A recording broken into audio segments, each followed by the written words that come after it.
Après avoir appris que les Lakers avaient prolongé Austin Reeves avec un contrat maximum, LeBron, déçu des Lakers après une journée entière de négociations avec les dirigeants, venait tout juste d'arriver ici. Qu'un homme lui lança immédiatement un défi en 1 contre 1. Mais lorsque LeBron lança sa célèbre poudre de magnésie en l'air, l'aura du roi éclipsa immédiatement tout le monde. Kenny fut instantanément impressionné, mais il pensait toujours que son niveau était comparable à celui de LeBron.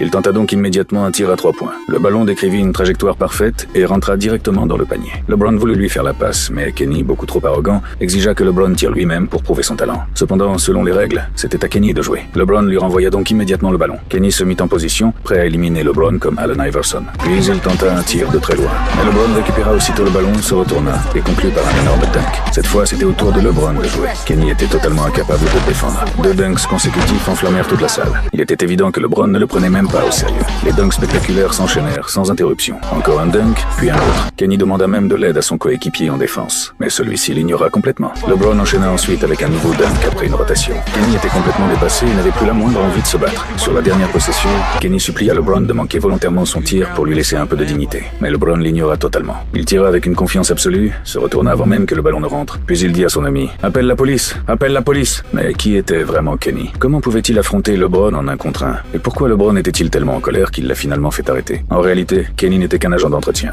Ce jour-là, lui et son ami pénétrèrent par hasard dans la propriété de LeBron. Au début,